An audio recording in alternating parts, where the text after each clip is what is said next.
আমরা রক্ত ঝরিয়েছি বলে আপনারা আজকে সংসদে প্রধানমন্ত্রী স্বরাষ্ট্রমন্ত্রী হয়েছেন।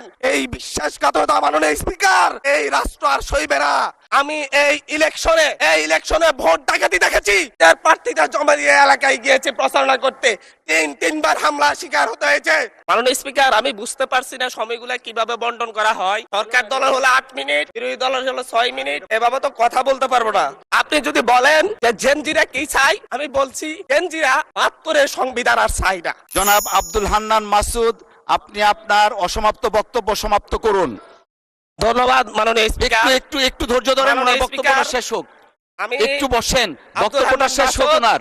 এখানে দাঁড়িয়েছি নিপীড়িত, লাঞ্ছিত, বঞ্চিত মানুষের প্রতিনিধি হয়ে কথা বলতে। আমি এসেছি। ওনার বক্তব্য 6 মিনিট।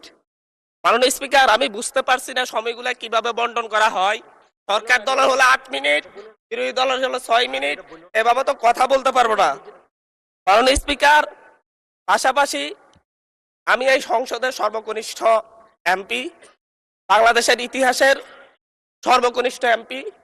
আমি এখানে দাঁড়িয়ে আপনারা যে জেনজির কথা বলেন, সেই জেনজির প্রতিনিধি হয়ে আমি সংসদে কথা বলতে আসছি।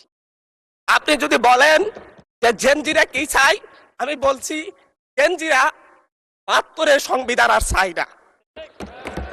আপনি যদি বলেন জেনজিরা কি চাই, আমি বলতে এসেছি জেনজিরা এটাই চাই, স্বাধীনতার 30 বছর পরে জন্ম নিয়ে আমার মতো যারা সন্তানরা রয়েছে তারা কেন ভোটাধিকার পাই নাই, তার জবাব চাই। আমরা তো স্বাধীন বাংলাদেশে জন্ম নিয়েছি মাননীয় স্পিকার। আমাদের কি ভুল ছিল? আমরা তো নতুন মানচিত্র পেয়েছি, আমরা তো নতুন পতাকা পেয়েছি, আমরা নতুন সীমানা পেয়েছি। আমাদের পূর্বপুরুষরা 1971 সালে রক্ত দিয়ে আমাদের জন্য একটি নিরাপদ বাংলাদেশ গড়তে চেয়েছেন, কিন্তু আমরা কি সেই নিরাপদ বাংলাদেশ পেয়েছি? আমরা কি সেই নতুন বাংলাদেশ পেয়েছি? আমরা তো সেই নতুন বাংলাদেশ মাননীয় স্পিকার পাই নাই। 71-এ 30 লক্ষ মানুষ শহীদ হয়েছে, জীবন দিয়েছে। তাদের পরবর্তী সন্তানরা যেন নিরাপদ বাংলাদেশে ভোটাধিকার পায়, যেন রক্ষী বাহিনী না হয়, যেন ভোটাধিকার পায়, যেন আবার দুর্ভিক্ষ না হয়। কিন্তু আমরা কি দেখেছি? আমরা দেখেছি বাংলাদেশে দুর্ভিক্ষ হয়েছে। 1973 সালে ভোট চুরি হয়েছে। আমরা দেখেছি তার পরবর্তী সময়ে শহীদ প্রেসিডেন্ট জিয়াউর রহমান বাংলাদেশকে অর্থনৈতিকভাবে, রাজনৈতিকভাবে, গণতান্ত্রিকভাবে বাংলাদেশকে পুনরুদ্ধার করার জন্য উনি অটল ভূমিকা রেখেছেন। উনি আমার দ্বীপ হাতিয়াতে 3বার গিয়েছেন। আমি যেদিকে তাকিয়েছি, আমার এই বেড়িবাঁধ কে করে দিয়েছে? মেজর জিয়াউর রহমান। আমার এই খালকে খনন করে দিয়ে গেছে মেজর জিয়াউর রহমান। তারপরে এরশাদ এসেছে, বেগম জিয়া এসেছেন। বেগম জিয়া আমার হাতিয়াতে 3 থেকে 4 বার গিয়েছেন, কিন্তু তারপর আমার হাতিয়ার ওই অঞ্চলের নদী ভাঙ্গন রোধ হয় নাই। ওই অঞ্চলের লক্ষ লক্ষ মানুষ ঘরবাড়িহীন ভাবে পড়ে আছে।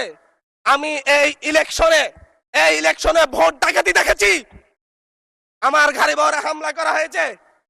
আমি কি এই ইলেকশনের জন্য নিজের রক্ত জড়িয়েছি? আমি আজকে স্বরাষ্ট্রমন্ত্রী আছেন, মাননীয় প্রধানমন্ত্রী আছেন, আমি এখানে প্রশ্ন করি, আমি কি রক্ত ঝরিয়েছি? আমরা রক্ত ঝরিয়েছি বলে আপনারা আজকে সংসদে প্রধানমন্ত্রী স্বরাষ্ট্রমন্ত্রী হয়েছেন। রক্ত ঝরার পরে, রক্ত ঝরিয়ে গুলিবিদ্ধ হয়ে 3 দিনের মাথায় গুলিবিদ্ধ হয়ে, দয়া করে থামুন মাননীয় সংসদ সদস্য, আপনার বক্তব্য অব্যাহত রাখুন। 144 ধারার মধ্যে আবার নিজেই গুলিবিদ্ধ পা নিয়ে বের হয়ে গিয়ে সংবাদ সম্মেলন করে বলেছি আবার রাস্তায় নামুন, আজকে পতন হতে হবে। আমরা বলেছি নতুন বাংলাদেশ দিব।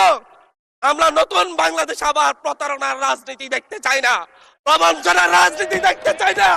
এই গণভোটের পক্ষে আমাদের মাননীয় প্রধানমন্ত্রী প্রচারণা চালিয়েছেন। এই আদেশের পক্ষে মাননীয় সরকার দলীয় সংসদ সদস্যরা প্রচারণা চালিয়েছেন। আজকে এখানে এসে কেন এটা নিয়ে আবার দীর্ঘ আলোচনা হতে হবে? আমরা 90-এর গণঅভ্যুত্থানের কথা বলে যাই নাই। 3 জোটের রূপরেখা হয়েছে, বাংলাদেশ গণতান্ত্রিক ভাবে উত্তীর্ণ হবে কথা দেওয়া হয়েছিল, কিন্তু 94 সালের মাগুরার নির্বাচন কারা আয়োজন করেছিল? কারা 94 সালে মাগুরার নির্বাচন আয়োজন করেছিল? আজকে আবার এই সংসদে দাঁড়িয়ে আবার এমন একটা ব্যবস্থা নিয়ে যাচ্ছেন, আরেকবার যে মাগুরার নির্বাচন আয়োজন করবেন না, এর নিশ্চয় দেখা দিবে, এর নিশ্চয় দেখা দিবে। আমি আমি আমার সবচাইতে কম বয়সী প্রার্থী হিসাবে তার প্রার্থীটা জমা দিয়ে এলাকায় গিয়েছে প্রচারণা করতে, তিনবার হামলা শিকার হতে হয়েছে। আমি সংসদ সদস্য হিসাবে এলাকায় গিয়েছি, এই জায়গায় আমার উপর হামলা করেছে, সরাসরি ভিডিওতে দেখা গিয়েছে। অস্ত্র নিয়ে, দেশীয় অস্ত্র নিয়ে আমাকে কোপাতে আসা হয়েছে। তারা কারা? ওরা তো তারাই যাদের প্রত্যেকের হাতে বিএনপি দলীয় নেতা কর্মীদের রক্ত লেগে আছে, প্রাণ লেগে আছে। এই বিশ্বাসঘাতকতা মাননীয় স্পিকার, এই রাষ্ট্র আর সইবে না, আপনারাও সইতে পারবেন না। বিশ্বাসঘাতকতার মূল্য এই দেশে আবার দিতে হবে আপনাদেরকে। আপনারা যারা আপনাদের ভাইদের রক্ত জড়িয়েছে, খুন করেছে, খুনের মামলা আছে, তাদেরকে আবার পুনর্বাসিত করে আমাদেরকে খুন করার জন্য লেলিয়ে দিচ্ছেন। চট্টগ্রাম থেকে এক সাংগঠনিক নেতাকে পাঠিয়েছে অস্ত্র সহ আমাদের লোকজনের উপর হামলা করতে। ভোটের দিন সকালবেলা থেকে প্রত্যেকটা ভোট কেন্দ্রে অস্ত্র দিয়ে মহড়া দিয়েছে। 30টা ভোট কেন্দ্রে এনসিপির প্রার্থী বিএনপি দুজন বিদ্রোহী